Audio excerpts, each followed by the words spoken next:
At this time, I turn over to Mike Burke to go into detail about our budget. Mr. Burke? Yes, good afternoon. Just pulling up a presentation here to share. Today's workshop, what we plan to focus on, we've got some of the latest economic information that's available. We've updated our revenue forecast scenarios accordingly to reflect some of this information. And, I'll say right up front, we still have a great deal of uncertainty around the state economy and our budget for next year.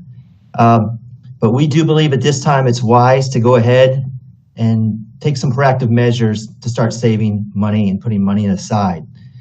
So you are going to see two recommendations. Earlier today, Ms. Knus and I met with your Budget Advisory Committee. We updated them on the budget as well as our recommendations here today, and they were supportive. So I'll jump into it. Yeah, so that we kind of covered the outline here. On a little bit of good news here on the national economy, you may have seen the May jobs report came out. And at our last workshop, I shared the April information where we had 14.7% unemployment in the country. Over 20.5 million jobs were lost. In May, we saw basically 2.5 million jobs get brought back. So the unemployment rate actually fell from 14.7 to 13.3%. That's encouraging. That's still a very high level of unemployment. It still is far greater than what we had in the Great Recession. And we know that's got some bad consequences for the economy, and it puts additional strain on the state budget with people being eligible for unemployment benefits and Medicaid services and other state services. But that is a positive indicator that maybe the economy will start to come back and jobs will be returned. Florida is fairly unique. States across the country are dealing with this crisis differently. There's some states that are already announcing pretty large education budget cuts, and they're dealing with that and making reductions at this time. There's other states that are holding back, I think, to really see what happens with the economy and how much can they manage without really drastic budget cuts. And Florida really falls more into that category. July 1st, our new fiscal year is just a few weeks away now. And each day that goes by, there's growing likelihood that the governor will sign off on the budget that was presented to him. Well, actually, it hasn't been presented to him yet. It was approved by the legislature on March 19th, and is expected to be delivered and handed off to the governor's office soon, so that he can, either approve it or not by July 1st to start our new fiscal year. There was an article out today. The thought is that the governor will likely take the budget and then go through and do a series of line item vetoes to help prepare the state for this loss of revenue. One important thing when you look at line item vetoes, that could be single member projects, it can be a variety of things. But when it comes to education funding, our FEFP, that is not something that can be dealt with through line item veto. So the FEFP and the budget that was approved by the legislature is kind of a take it or leave it proposition for the governor. So, that may work to our advantage, right? If he's able to line item veto other areas and protect education funding, we may at least initially begin the school year with the budget that was proposed back in March.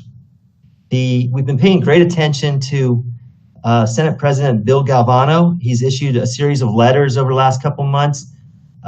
Senate President Galvano is kind of one of the chief architects of the state budget this year. Each year, the budget rotates between the Senate and the House. And one of the House, this year the Senate had control of actually kind of writing the budget and making, packaging up all of the recommendations that were agreed through conference. And Senate President Galvano, the main points from his updates were first that the federal stimulus money that states received could play a key role in whether they are going to need to make cuts or not and have a special session. The state does have nearly $5 billion in CARES funding, but they're seeking additional flexibility that would allow them to use that money to backfill some of the lost revenue. And at this point, they don't really have that. There's restrictions on these federal dollars that have to be spent, for COVID-19 related issues. So that issue is still up in the air, and that could have a big impact on what we experience. The other issue that Senator Galvano recently covered was we got the benefit of the April sales tax report. And the sales tax was down about $800 million through the April report. They were able to mitigate about $200 million of that because up until that point, the state was in January and February, we were actually above projection. We were about $200 million above projection. We lost $800 million. We're down $600 million. The next big report for May will be coming out on June 25th. And that should give the state a better idea of how much revenue they may lose. And that all factors into this kind of equation as far as, can the state get by utilizing their reserves, their federal dollars, and the governor's line item veto to basically save the proposed FY21 budget. And at this point, it looks like we could be starting the school year with that proposed budget. The concern's really going to be, will it hold up? Will we be able to hang on to those dollars, or will we experience a mid-year reduction? And that's not uncommon in a recession. We went through this in 2008 where we had 2 mid-year reductions. So that's got our attention. We still believe it's wise to go through and do some things to proactively save money. And the 2 big recommendations you'll see today is we've worked with the superintendent's direct reports to outline a series of department budget reductions. Those reductions would save over $18 million in total. We've also got a recommendation. Our schools get each year, they get a general supply allocation. It's about $6 million in total. They do have other sources for supplies, but this is with funds that we allocate on a formula basis per student. And we are recommending that we hold back a third of that money, or $2 million, and we would put that in reserve and hold on to it. If it turns out there's no cause for concern and there's no state budget cuts, we could reallocate that $2 million back to the schools for the second semester. But we think it would be wise to go ahead and hold that back now. Go ahead and make some of these department recommendations that you're going to hear more about in a minute. Those 2 measures will bring you about $20 million in savings that we can put in reserve. The hiring freeze and the spending freeze that the superintendent put in place on March 23rd is expected to save us $15 to $20 million. And we're going to keep that hold in place. There will be exceptions made because there's going to have to be some level of hiring just to make sure we're ready for school to open in August. But if you look at the savings from the hiring hold and the spending hold, coupled with these department recommendations and the holdback of that school money, the board will have about $35 to $40 million sitting in a reserve. And I think that would be probably the smartest thing we could do in anticipation of potential state holdbacks. If it turns out, that all my concerns were for naught and the state never touches our budget, great. We'll have that money. We can put things back. We can address other priorities of the board. But if the economy does not rebound as quickly as people hope, and we experience a mid-year cut, those of you that are on the board during recession will remember it's more difficult to try to cut your budget mid-school year. You've got contracts in place, employees in place, and having $35 or $40 million could go a long way to avoid a lot of disruption for our students and our employees. So that's the justification for the recommendations we're bringing forward. I'm going to hand it off to Ms. Knust in a minute, but what I want to just intro some important change. We've updated these scenarios, these color-coded scenarios. So they've changed from 3 through 5 is a little different than what the board saw last month. And it's better. Our forecasts are tightening up a little bit, and they're not quite as dire as what we showed you last month. They're still serious. But what we have the benefit of today is there's a financial advisory firm that we use as a school district. Palm Beach County government uses, and many districts use them across the nation. It's PFM, or Public Financial Management. And PFM has shared with us a forecast that was prepared by their economist for Florida. It's a gentleman you may have heard of, Hank Fishkind, who's very well respected in the state as an economist. And he has done his best to anticipate the impact of COVID-19 on our economy. And he's done 2 scenarios, a baseline projection and a pessimistic projection. So Ms. Knust has taken that information and woven it into our own district forecast. And at this point, I'm going to turn it over to her and let you know where we feel like we could land in terms of revenue for next year. And then we'll get into the budget recommendations. Okay, like Mr. Burke said, the green and yellow scenarios are the same scenarios that were reported to the board, and that the red scenario used to be our old orange scenario. So looking at the PFM projection, the more of the baseline is they're assuming that we're going to have a vaccine 2021. We'll be able to start to reopen operations and start to slowly get back to normal. At least until the vaccine is when we would actually be back to full swing in the economy. So the pessimistic version is that we started back too soon. We're going to have a spike, have another closure. So that's more of the pessimistic version. So in the baseline projection, it's projecting a decrease in revenue of 4.3%, and that's state general revenue. That would result in a loss of $1.4 billion. Our share for our district would be $38 million. Looking at the pessimistic, that would increase to 7.1% reduction in state general revenue. Our share of that would be $63 million. Next slide. So now we take the losses and the shortfalls from the new revised scenarios and update the budget forecast. And so the only items and numbers that changed are going to be the top row, which are going to be the new surplus and shortfalls. And if you recall from our last workshop, the most dire scenario was a loss of over $200 million. So now our worst case scenario is $100 million. Our best worst case scenario is still the same. The only other number that changed is the federal stimulus. So from our last meeting, the initial allocation for our district was $37.5 million. That has now increased to $39.9 million. So we updated the federal stimulus. That federal stimulus still needs to be shared with both charter schools, as well as we have to share a portion with private schools. So we're looking at, after making the adjustments, because there's no change to the projected state mandates and district set-asides, we're looking at a shortfall ranging from the best worst case scenario of $54 million up to $112 million. Next slide. So what is our plan for reductions? Our plan for reductions, like we discussed, has to be balanced. And there is a lot of uncertainty. So the governor still has not signed the budget, but it does look at this point like he will be signing the budget, which would include the increase in the FRS, as well as the new teacher compensation program. So we're looking at a shortfall between $53 million up to $111 million. And the shortfall can range, depending on if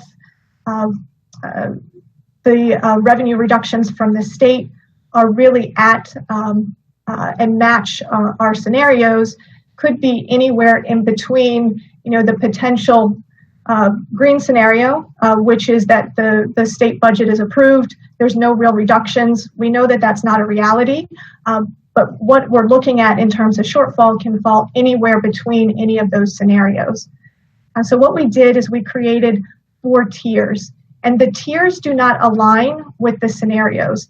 The tiers are approaches of how we can look at and what levers we could potentially review when we're looking at reduction scenarios for the district.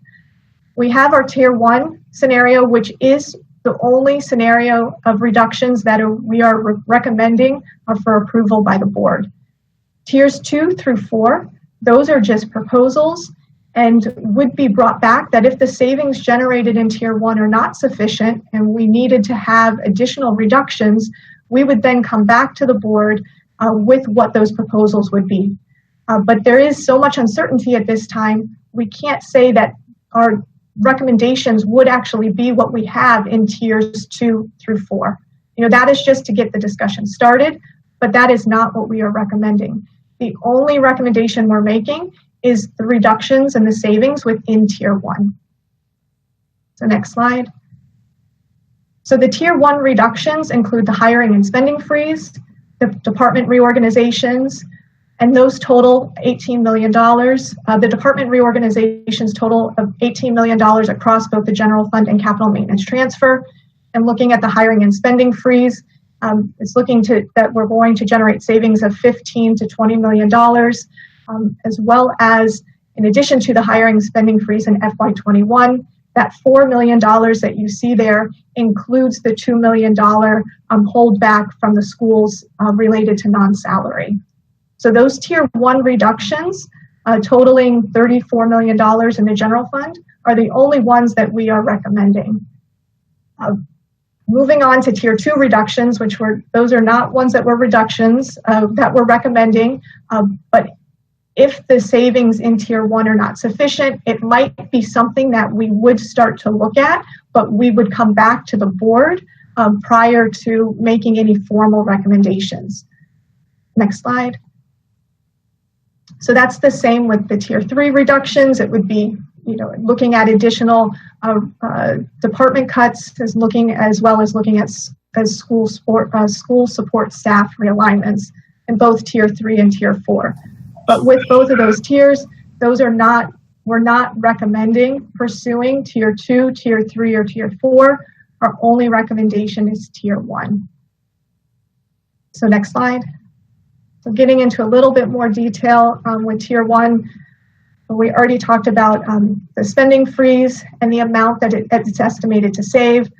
We're looking at $15 to $20 million. We're monitoring that. And we hope and we're trying to save as much as possible.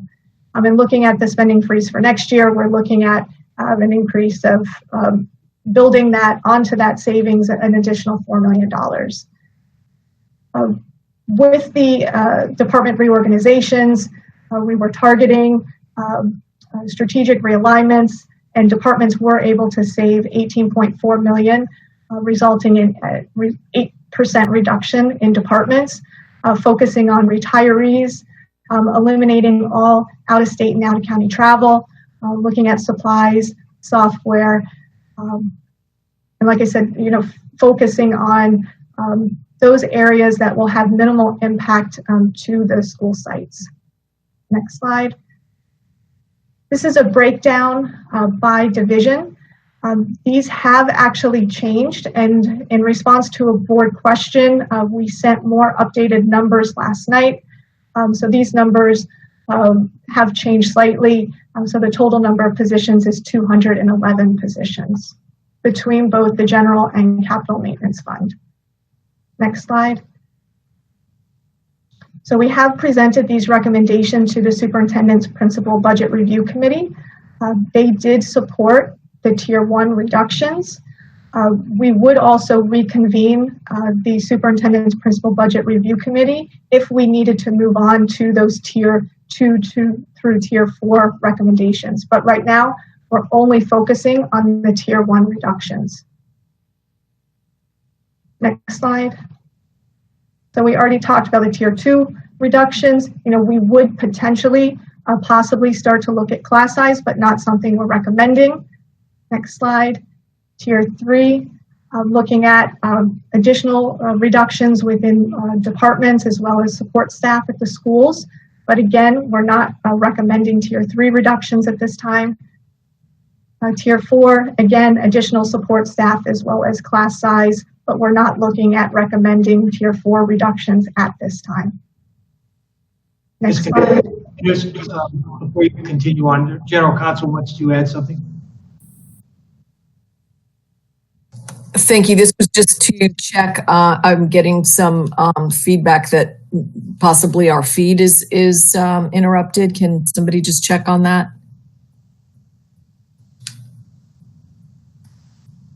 You mean externally? I can see everybody from my seat. Currently, the YouTube is down, but the television stations are still up.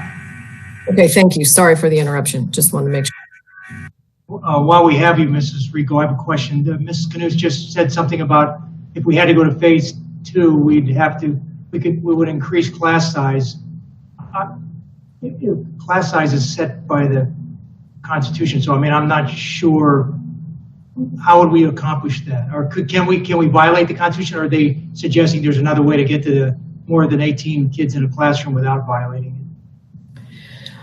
Well, we do have a constitutional amendment, and I know that the budget team is well aware of that. And I know with Ms. Knuth's presentation earlier at the budget committee, that issue was addressed as well. So, you know, obviously we can't defy the law, but would you like to answer, Ms. Knuth?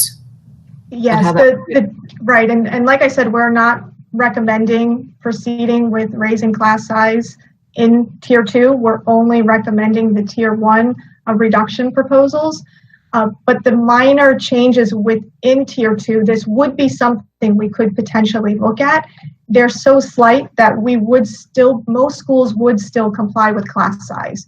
So that's why it is something that we would have to wait, look and see what the actual reduction and shortfall is that we're facing, and look at the potential options out there. And we would come back to the board to be able to weigh, you know, which schools would potentially be out of class size compliance, and weighing that against the other reduction scenarios. But as of now, we are not recommending proceeding with any reduction scenarios in tier 2, 3, or 4. We're only looking at tier 1, and these are not, the other tiers are not set in stone. Those are items that we would have to go back and look at the time, and we'd have to address what the shortfall is, the amount of funding we're looking for, and what the best potential reduction is. But that would be presented at that time. And I don't know if Mr. Burke wants to speak. Yeah, I wanted to add, we had a good conversation this morning with your budget committee on this topic. And as Ms. Knuth said, we're not touching class size now, but when we start developing these models and the potential blended model, we're going to have to look at, you know, class size is going to play a part of that. If we have a portion of our kids in the classroom and they have to be spaced out, and then we have other kids that are virtually online, you know, we're going to have to look at how we use our teachers to serve both groups. And you could end up with very small class sizes, you know, in the physical space, and then larger class sizes online. And then, you know, the blended learning gives us some additional flexibility.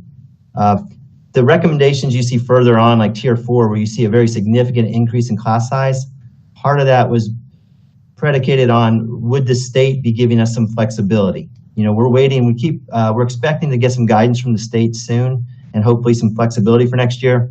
I don't know if class size will be part of that, but if we were in a very serious state budget situation and they had to cut us, you know, a lot of money out of our budget, there was some thought that maybe they would have to like ease up, or at least ease up on the penalties with class size. You know, they have to be realistic about the funding they're providing and our ability to continue to keep these small classes. So that was just kind of some of the thinking behind it. But again, Ms. Knuth has been clear, we're not touching class size at this point. All right, thank you. Thank you for the explanation. Mr. Chairman, I think Mr. Shaw had a comment. Always. Yes, sir, go ahead. Mr. Shaw, did you have your hand up? Yes, but Mr. Burke just answered my question. I really hope that you'll join me in thanking the FSBA staff who has seen. Okay, so if we face a mid-year reduction, and what the savings that we've already generated are not sufficient, we could potentially look at furloughs and salary reductions. That is not something that we're recommending at this time. Next slide. And there are a lot of needs related to COVID-19 that haven't been built into the budget next year. Looking at technology, we know there's a need to get to one-to-one devices. So we're looking not only internally, but looking at potential grant opportunities and working with community partners, not only related to the one-to-one devices, but internet access. And we know that Palm Beach County has received some CARES Act funds specifically dedicated for helping to expand the broadband capabilities within Palm Beach County. And it's not going to have cover the whole entire county, but at least it definitely is a start. So we are working with our community partners there. We also know that we're going to have enhanced cleanings. We know that we're going to have to buy more soap and more paper towels. and specialized cleaning equipment. So as we work through with that reopening task force, we are going to be able to refine what those additional needs are and those additional costs are related to COVID-19.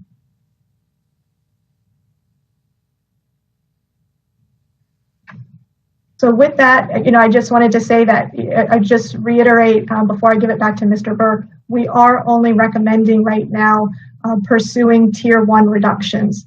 We don't know what the cut is going to be, the reduction is going to be from the state. By setting aside these funds, we'll be able to put them into a reserve in order to help to mitigate whatever state funding reductions that we're going to face.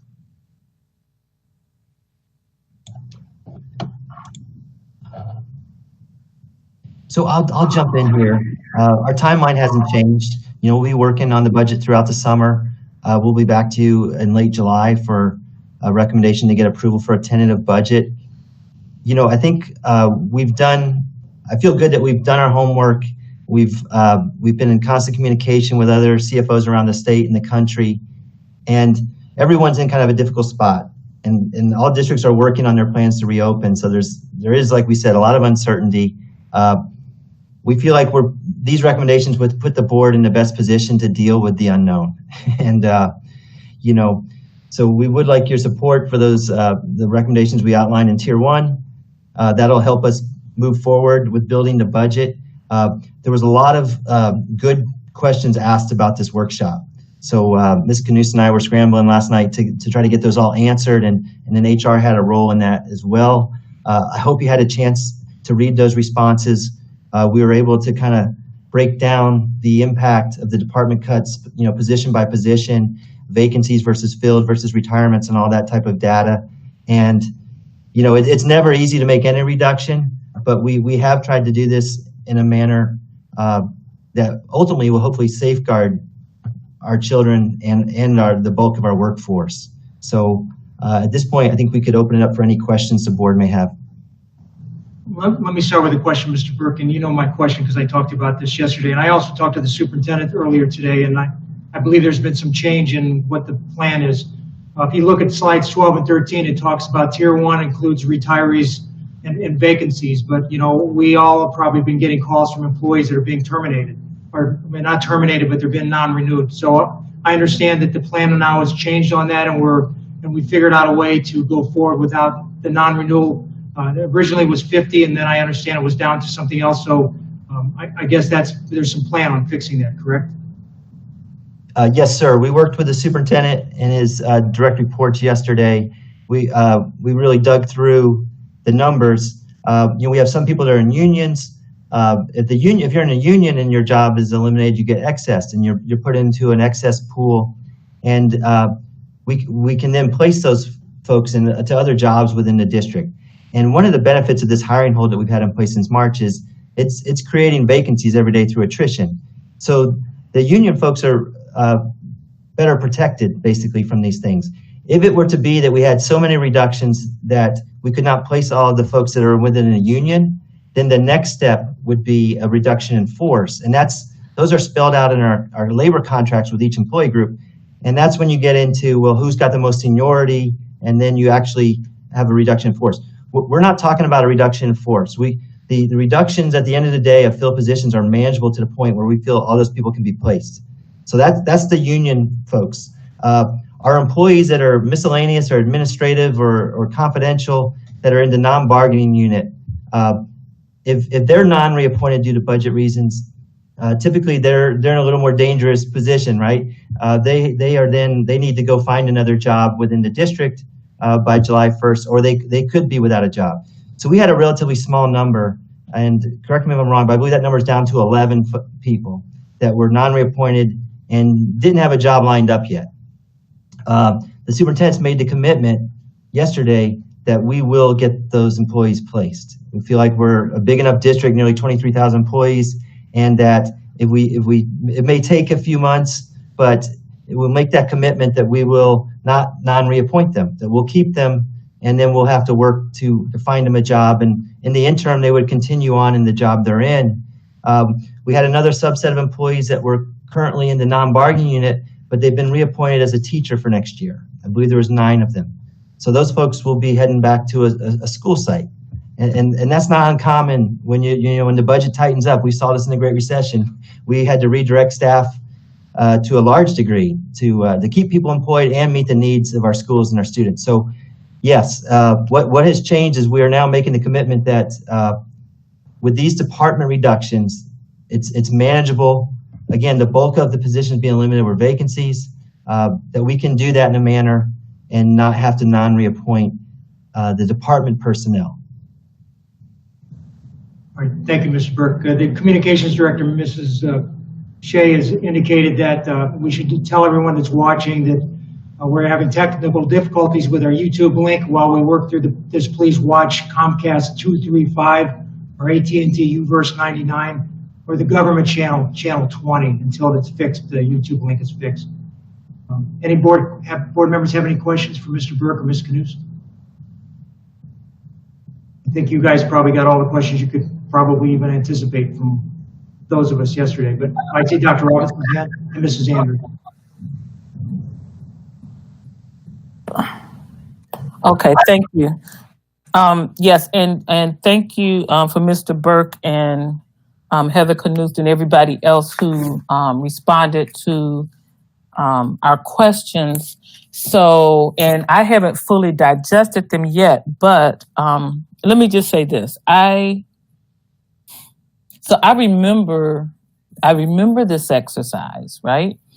And I remember that we cut some positions that were determined to be either unnecessary or low level of need, or I don't remember what euphemism we were using back then, that came back to bite us, right? I mean, I get hard times, but still, just to make the point that we cut people in maintenance, as I recall, and we really still haven't really recovered from that, right? And so, as we make these plans, and again, I get it's hard times, that we don't need to cut off our nose to spite our face. I appreciate the work that staff has done to place people in other positions.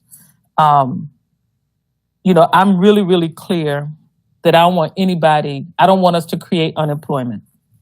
Now, I really feel with the numbers presented in all these horrendous scenarios that we really do need to start negotiating now with the unions for possible furloughs. Now, somehow in my head, and maybe this is magical thinking, but if we have to go to blended learning, and if we do an alternate day scenario where you either Monday and Wednesday or Tuesday, Thursday, or whichever scenario, there's a one day left over, right?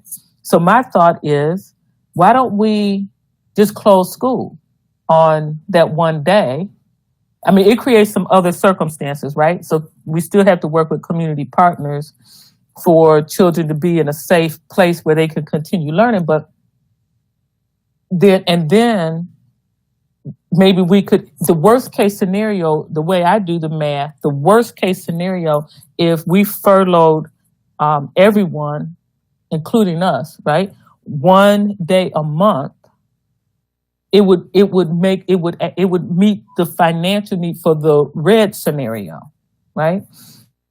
And so, and these, we're in a recession, as you have pointed out very clearly. If we non-renew, terminate, whatever words we're using, if people become unemployed, then it's not likely in this scenario that they're going to get a job other than, well, let me just leave it there. It's not likely that they'll get a job, right? But the other side of that coin is removing the support to the schools from central office. I mean, I've been around so long, I've watched that, ebb and flow, right? And there's still a certain critical level of support. Now, I'm gonna just say this: so everybody's saying equity now, right? Thank you very much for everybody saying equity. We have 2 people, to my knowledge, 2 people in the school district whose job includes like spreading the equity work, right? At least at the school site. And one of those has been cut, right? And so then we have this proposed reorganization, but it's no money, right? And so okay. So one, how does this proposed I have a number of questions. One, how does this proposed reorganization save money? Two, is there some expectation that we are going to fund equity in this budget crisis, or are we just going to say equity, put it over in the closet and not fund it? Because I'm really having trouble understanding that in these hard times. And lastly, and this is clearly not a budget question. This, I think, is a question for the superintendent and legal. But Dr. LaCava sent an email out last week, Friday, that contained an organizational chart that said, and proposed job descriptions. The organizational chart said effective June 5th. The job descriptions were marked at the bottom as July 2020. So I'm assuming that the thought was, we know those job descriptions need to be approved by the board. But I'm concerned and confused. So I want to know, does that organizational chart saying effective June 5th, am I supposed to infer from that the superintendent is invoking his emergency powers that were authorized due to the pandemic for this proposed org chart, or the job description? I need some clarity on exactly what's going on. So the financial questions and the legal administrative questions, please. Was that too long? Do I need to go back? No, I took some notes. I think you had four main questions there. And we'll save the HR one for last. I see Dr. LaCava, Mr. Mitchell have joined us. On the furloughs, we gave the board some numbers there about what at least 1 day is worth. So you could do the math. Those would have to be bargained. Our teachers contract, our bus drivers states, they'll be paid for 196 days or 182 days. So you would be at the bargaining table. And my thoughts on that and my experience is that when furloughs when people start warming up the furloughs, they have to be like on a burning platform, and they need to realize that if they don't take this furlough, their coworkers are going to be, in the unemployment line. And that's usually the kind of motivation it takes to get people to embrace those ideas. And I don't think we're there yet. If we had Mr. LaFace on today, he would probably be telling you, look, things may not be as drastic as Mike is saying. The governor says he's going to work this out with the budget, and I hope he does. It's supposed to be the year of the teacher, and I'll be happy to be wrong. I just feel like Ms. Knudsen and I have some responsibility to the board to say, look, you pay us to monitor our finances and the economy, and and we see red flags popping up right and left. But I would suggest that's why we put it as a mid-year scenario, to say, look, we're not talking about it now because we don't really have the evidence to support it. If the state comes back and we get walloped, then I think it becomes a more realistic conversation. So that's kind of where we were with on furloughs. On the reorg, the high level reorg of the two new job descriptions, really that in itself does not save money. But there's money, there's savings downstream. The 18 million in department cuts that we worked through with the chiefs, that's savings. There may be opportunities going forward as people retire and things to save additional money. And I know that the superintendent could probably speak to that better, but we looked at this as all of a package. It's a package deal here where the superintendent's bringing recommendations. But yeah, the savings is really more further down into the org chart at this point.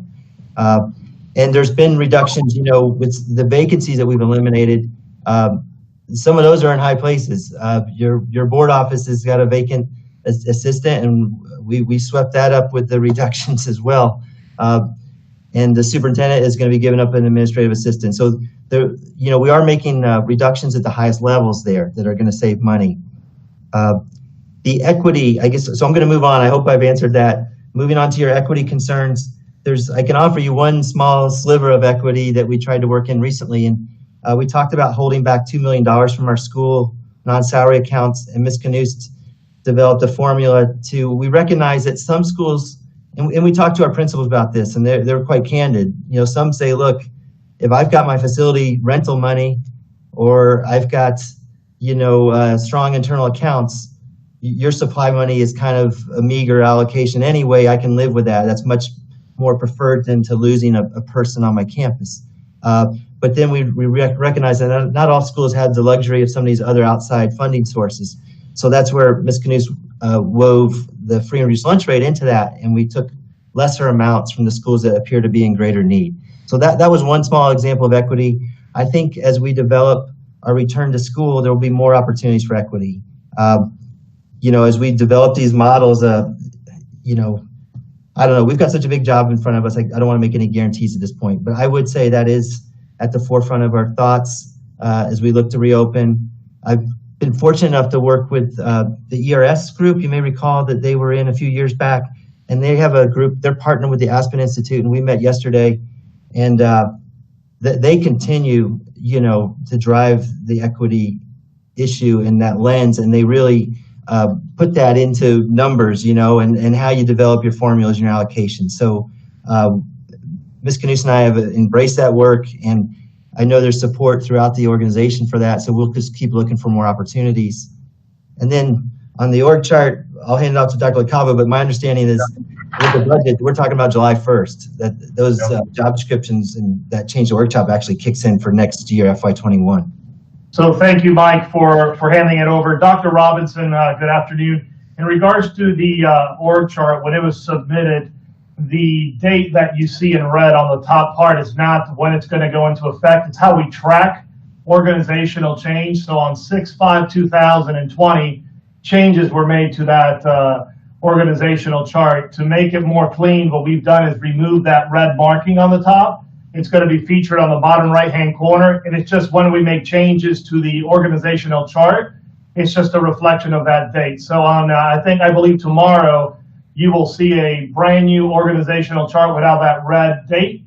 But again, it's just to inform the group that the org chart changes were made on that specific date. Does that make sense? And then I will just add, the organizational chart is honestly a rough draft. I think because nothing can happen until the board approves the job descriptions. So my commitment is if the board agrees to the job descriptions, then I'll work with the head of that new division. In this case, I'm recommending that Keith Oswald goes into that role, and then we build that. But whatever budget we create for them to build it, then we have to bring that to the board. So right now everything has to be left as is. So there will be negotiations. Like for example, when Mr. Oswald and I talked about this, the equity is the only department that does not have a director. So if the board allows us to bring back some high-level positions, then I would recommend that position would go first if that's what the chief of that division wants. I think in terms of building out then I think the work comes into play on what else is needed to continue this work. And so a lot of the devil's in the details. We haven't figured out all the details, but first we got to get the people in place. And then I told the team, based on Mike's scenarios, if we find ourselves mid-year and everything is rosy, then the commitment is to really build a robust equity department. That then we would do that as a team, because I think many of us don't fully understand exactly everything that would need to be encompassed in that. So the two positions that we put in last year's budget was like the first start, but it was sitting over in HR. So now with it moving over into this new division, hopefully, I think there's an opportunity to look at some other departments like the Office of African American Studies, Latino and Gender and Holocaust Studies. Maybe that can be combined with those people with the equity, the person in equity. So again, first we have to get the board to approve some things. That was sort of just my big thinking. Two things that I wanted was the job descriptions and an entire division that is dedicated to student wellness and equity. And then there's another reality to this. You have, our current assistant superintendent over student wellness.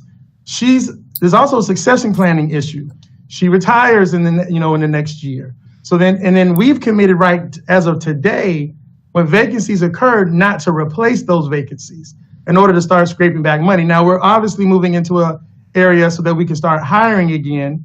But for example, in my world, when I first came superintendent, I had 3 assistants. Well, now we're down to 1. And so my last one, and I want to personally give a shout out to Roberta De Jesus, who now has a new opportunity outside the district, making a lot more money. She's very happy. But instead of filling that position, we went ahead and gave that to the general fund. So that's where we are today. So again, the building out of the department really encompasses ultimately the approval of the job description. Okay, I got you, Dr. Robinson, but Mrs. Andrews had her hand up, and then Mrs. Rico wants to go first. So Mrs. Rico, you want to give us your input on this? Then Mrs. Andrews, and then Dr. Robinson. Sure, I'll be happy to answer Dr. Robinson's question. So from a legal standpoint, it is my understanding, I don't want to put words in Dr. Fenoy's or the rest of the leadership team's mouth, but it's my understanding that the org chart, despite whatever was stated on it with a date, was intended to be proposed. And the legal efficacy of that is that it is a proposal and that it is going to be brought to the board for approval. And until that time, it is not implemented, and that all of these changes are going to be brought back to the board. You asked about the superintendent's emergency powers, which, by the way, end on Tuesday, June 16th. And you have seen all of the exercise of those powers in written documentation form, along with the very intricate vetting process that was put into place. And it is it is my understanding that none of these issues that you're seeing now with respect to budget and reorgs and job descriptions have anything to do with the exercise of emergency powers. The superintendent was quite clear that he wanted to have a limited use of those and invoked my assistance and involvement in those, and those have not come before me. So correct me if I'm wrong, but I do not believe that these are exercise of emergency powers. Thank you. Mrs. Andrews, go ahead. Thank you. And Dr. Robinson, you've brought a lot of my points out, but I really want to say what I feel today. I've had a tough week, with the funeral of George Floyd, and we talk about equity. It's something that we throw around, and I think we really mean well with what we do in the school district. But when I saw what happened last week, I meet with the superintendent every week, as most of you do, as well as we've been having some board workshops.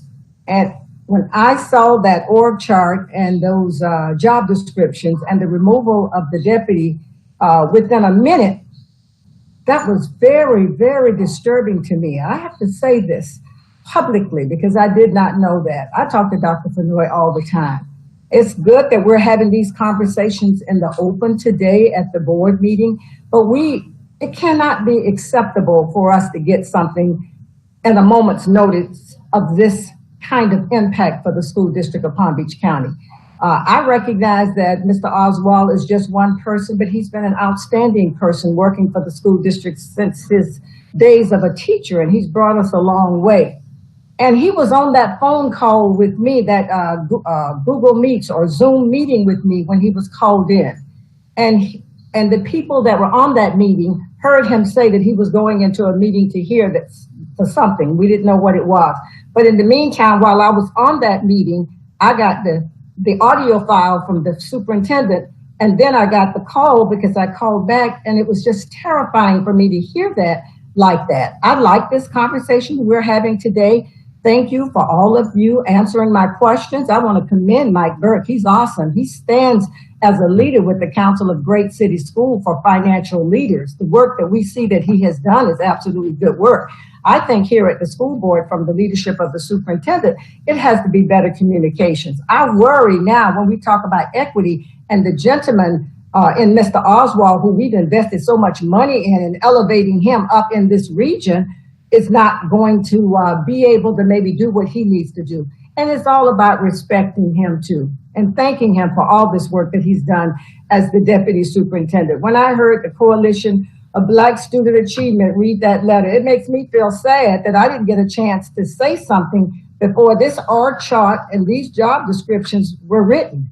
I mean, I got this information within a minute. I told this to the superintendent today. My heart is saddened that this is how we do business here in Palm Beach County, and we have to do better. And as we talk here as a board today, I love this conversation because it looks like somebody came together and very few people are losing their jobs because we did not know that a week ago, and people had been calling because they thought they were losing their jobs.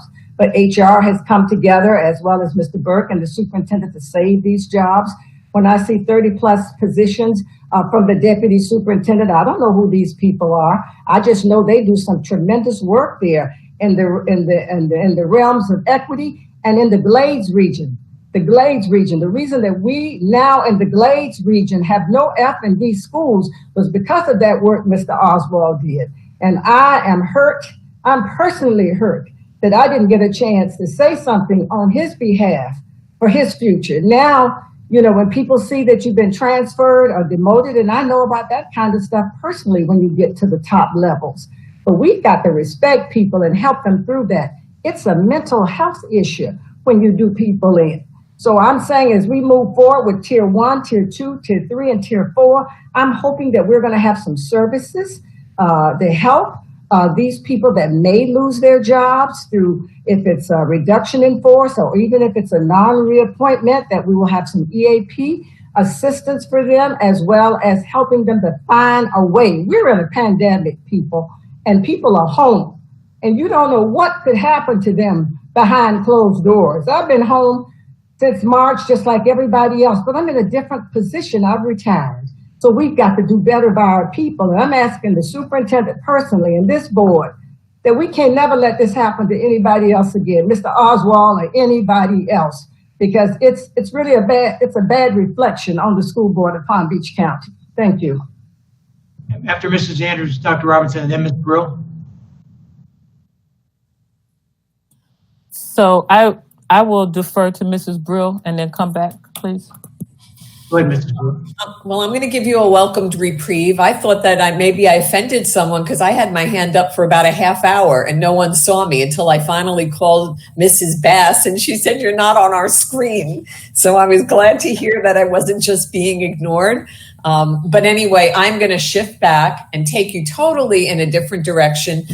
Back to, I understand that we're right now looking at the tier 1 reductions. And first of all, I want to thank you, Ms. Knust and Mr. Burke, for really digging deep into how this is going to work. But when you were discussing the class size reductions, what I wanted to say is that I think at some point we're going to have to transpose reality over the budget, because what I'm hearing from other districts and also schools around the country is we're not going to be looking at larger classes. We're going to be looking at smaller classes because this virus is not going anywhere anytime soon. So when we open up again, I don't think it really is realistic to be looking in any of these scenarios at larger classes. So I just wanted to put that out there. I apologize for interjecting in the middle of your comments, but it's nice to be seen. Thank you. Go ahead, Dr. Robinson. Thank you. So I want to circle back, and let me start with the stuff that I think is easy in terms of this difficult discussion. So the first thing is, so I get the need to bargain furloughs, right? I just think we need to start having that conversation with the unions as a what if, right? Because we want them to be our partners, and especially in these difficult times, because we want to get it right. And so I just think it would be appropriate to start having the conversation, not to bring something forward to the board at this point, but to start having a conversation with our labor unions. I think I sent this question in, but I have not yet seen the answer. And maybe you sent it, I just haven't seen it because I had paper all over the place. But for every position cut, I really want to know who's going to do that job, right? And did we not think that that work was important enough to save, right? So again, I just find it so disingenuous to say equity, equity, equity, and then now to say we're going to reorganize and we're going to have this Office of Equity or whatever, while on the other hand, over here, we're cutting one of the two people who have started doing that work, right? I mean, I just need to know. It doesn't smell right to me, right? So I'm trying to not be negative, but I just need some clarity. And so that's for follow-up, Mr. Burke. I don't need you to attempt to answer that now. I'm glad to hear that we're down to very low numbers of people who are without a job at this point. But for the positions that were removed, and wherever that number is, I think it was 200, who's going to do that work? Okay, now let me come to the thing that truly is troubling me. And I guess I didn't realize how troubled I was until Mrs. Andrews spoke. I have a long list of negative emotion words that I could use to describe how this whole thing since last Friday made me feel. And let me say, words are very important. I have difficulty believing that high-level administrators accidentally wrote effective June 5th on the org chart when they meant proposed on June 5th, right? Now, we all make mistakes. I get it. Okay, now, and let me say this, and let me be clear about this one too. And maybe this is a question for legal, but I'm clear, and what I heard the superintendent say was he's going to bring these job descriptions to the school board. We have to approve them. But I'm also clear that the school board has to approve the reorganization. Am I confused about that? Okay, I need you to turn on your mic and answer me, please. Thank you. Julie and Rico, thank you. Thank you. I was getting there. Okay. The board approves the reorganization as well as the budget, as well as the job description. So all of these components would be for board action. Thank you for affirming what I thought I've learned over all these years. Okay, thank you.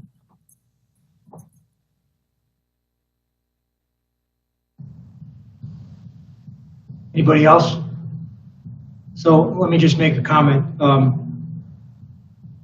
I had these discussions on this issue with the superintendent, and I told him that I wasn't pleased with the way this was handled, and I believe he understands our concerns. Certainly, if you're going to bring a major change to the district, the board members should have been consulted in more detail than a simple phone call or a voicemail message. We should have had the opportunity. I talked to Mr. Burke about this, and he said, but talking about employee situations with the employees watching is difficult. But I reminded Mr. Burke that in the past, when administrators knew that there was an issue on the agenda that probably was going to have to take some difficult explaining or difficult understanding, that instead of putting it on the agenda, or that the administrator would call each one of us and they would talk to us. And I've got many of those calls, and I'm sure all of my colleagues have too, where you've got a call from one of the administrators saying, we're putting this on the agenda. I mean, I just got one from Vicki Evans-Perea last week about one of the employees. So that certainly is an opportunity. So I voiced my concerns to the superintendent. He heard me, I'm sure. It wasn't quiet, and nor was his response. But I just think that the way this was handled was not properly done, and everybody's entitled to make a mistake. I get it. The other concern is having a major change in the organization at a time when we're set to do major things that we've never done before, like opening schools with who knows how we're going to do it, and we've taken somebody like the deputy superintendent, Mr. Oswald, who's got all that experience, and just at the time that we probably need the experience of those individuals the most, we're moving them.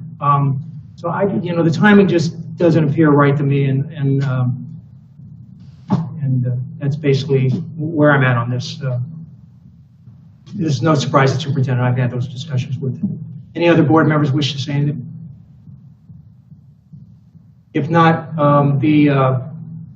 the next item, Mr. Superintendent, would be the Internet Access Workshop. Thank you very much, Mr. Burke, for all of your help with this. I know it's a very difficult job. I've championed you many times. It's hard for me to even keep track of my bank account, and you got a $3.5 billion one you got to worry about. So great job, and we appreciate your efforts on it. We appreciate your time today. Yes, thank you, Mike, and board members are definitely